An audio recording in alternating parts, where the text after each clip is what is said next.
Hi guys, so I just finished my Amazing Spider-Man 3D review and it's currently saving in Windows Media Player, so you might hear kind of a beep or a bing or something in this review. Anyway, so I'm just gonna get right into it. I've just come back from seeing The Dark Knight Rises. It finished about 2 hours ago. And it was a very long movie, It was almost 3 hours actually. And that, for me, I felt it certainly gave it enough time to kind of play its field, have an entire story going on, and also to introduce the story that the film was concentrating on, but to also have its connections to the other two films in the series. I didn't see Batman Begins, by the way. I only saw The Dark Knight, and then also to kind of round off and finish the trilogy, and I felt it did that very well. And it well, I felt it did it. I felt it did it very well, but for me personally, at the end of the film, I did think I did have a couple of issues, and I'll say why. So basically, what The Dark Knight Rises does is it creates this kind of really great feeling of doom.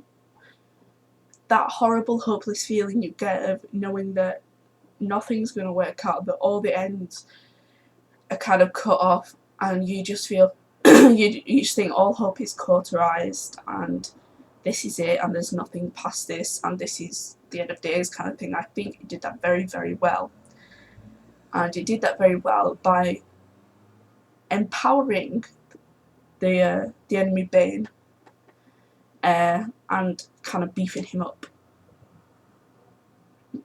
and by through him manipulating other characters. And there was a very, very, very big emphasis on Bane in this movie.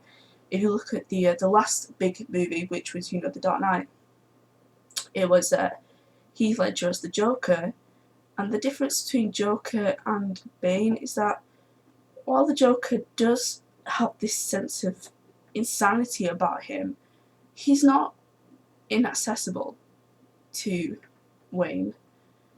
He's on Wayne's level, even on a physical level.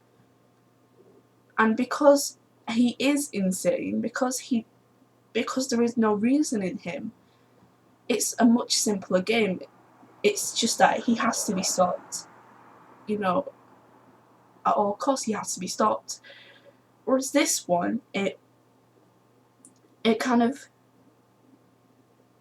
it introduces a sense of personal breaking down. That's the wrong word, but for me, I felt that Bane really took Wayne and just broke him down constantly, on a physical level as well.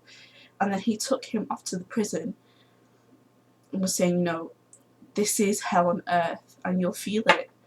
And only when you see Gotham City burning, when you see its people crying and dying and wasting away and rotting, will I let you die.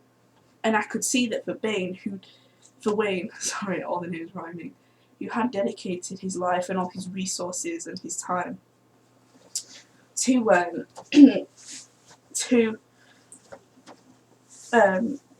protecting the streets of Gotham, that this was a very personal battle. And I think it was really well summed up, in my opinion, when he's in the prison and he's seeing the hanging bodies from the bridge, which was really striking, in my opinion. And then he's saying, "I'm not scared, I'm just angry." And for me, that was exactly how I expected Batman to be. He's not, for me, I've not read any of the comics or anything like that. Again, much like Spider-Man, I've only seen a couple of movies, well, the one movie before this one. But I get the sense that he's not a kind of man to be afraid. He's a kind of man who, as Batman, he only feels. See, my Spider-Man thing is done. he only feels kind of angry and passionate. He doesn't really feel fear, in my opinion, which is, again, I think, how he gets to do the things that he does. And I really liked Catwoman, and I've never really been a fan of Anne Hathaway. I don't know what it is about her. I've always just felt that she was kind of an amateur, really, and I really don't know what it is. Perhaps it's just some of the roles she's had have been very lackluster. Would be the way, for example, The Devil Wears Prada, Princess Diaries, all that kind of thing. I've never really respected her, but I think she played the role really well, if not a bit cliche, but I think that was how Catwoman was meant to be. And I was pleasantly surprised to see that Catwoman wasn't portrayed as this character who was just robbing things because she could. She had a cause, and she did feel fear. And she was doing all these things just so she could get, her name cleared and just move on with her life. And that, for me, was really, really, poignant. That was very human. And I felt that with all these human emotions and all these characters that you really can relate to, for me, this is why this is a movie that's emotionally better and more captivating for me than The Amazing Spider-Man, which is very light-hearted, it's very simple. It's all about defeating the bad guy, that's it. Whereas this one, there's a lot at stake here. And you can see that the film is very much about Gotham, and you can see it is suffering. People say, it's at peacetime, whatever, but you can see it's suffering from this whole thing with Harvey Dent and Commissioner Gordon, and then you've got, Blake, and obviously you've got the Batman, and you've got Lucius Fox, and then you've got, what's her name? Miss Tate? I can't remember her name. These characters are very real, and they all play an important part. Sorry, I'm trying to still gather my thoughts on it. Sometimes I thought I was afraid I'd get lost in the story, but I didn't really. I got the grasp of it. Sometimes, with the whole story about who escaped from the prison, who helped the escapee, the child escape, I was a bit confused. But I think if I just sit down and just think about it, then it'll just be very easy to understand. And I think it could have connected better to the kind of whole atmosphere of the previous movie. I think they could have perhaps had a little bit of an homage to the Joker, and of course Heath Ledger, who sadly passed away, and kind of showed a Gotham that was recovering from all this damage that the Joker could have caused, but they didn't do that, which I was kind of surprised because, it was such a massive movie. But it's very much about the people rising up this time. But again, it's kind of like they're being manipulated by the bad guys kind of thing, who kind of have their own agenda. And this whole agenda is something Al Ghul, Raj's Al Ghul or something like that. I'm not really 100% on that, so I'm going to have to Google it. Again, I've not read any comics or watched any TV shows.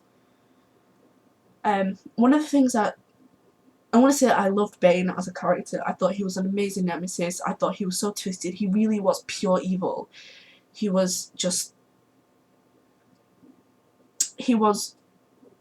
amazingly evil. I mean, for me, even the Joker didn't reach that level of evilness, because with the Joker, you can't excuse everything that he did on insanity, and that's why he's doing it. But for me, Bane appeared very much in control of himself. He knew what he was doing. He had a motive behind his actions, but he still did them regardless anyway.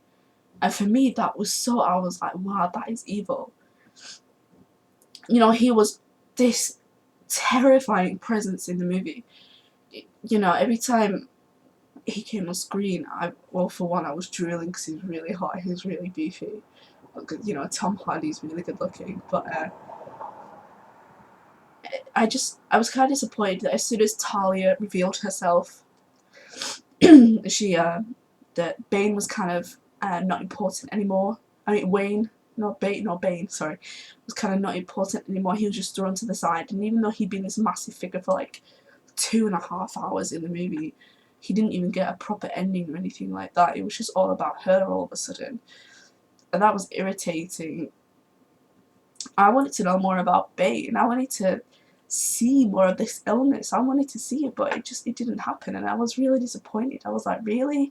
He gets kicked across the room or shot or whatever, and then he just lies there. I was like, wow, okay.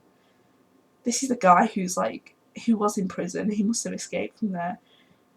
He's had this disease. He's got this mask on. He's so hench. He's hijacked a plane. He's killed so many people. He's caused so much terror and everything, and then he just kind of gets thrown to the side, and I was like, really? Wow, okay, whatever. And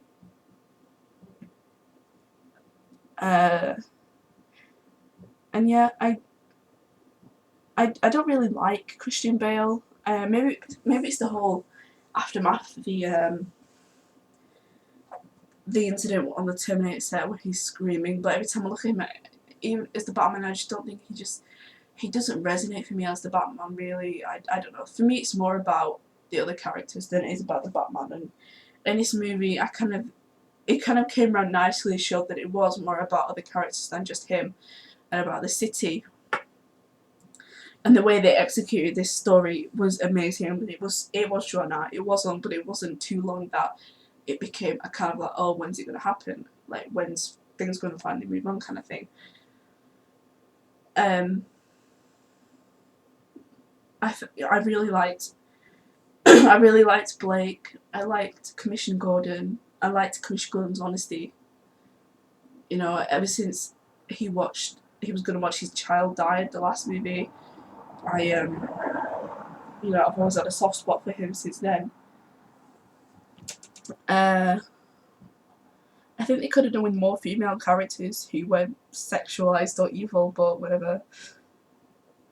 And Alfred, actually, I couldn't help but laugh at Alfred. I just thought, oh, he's gonna cry again.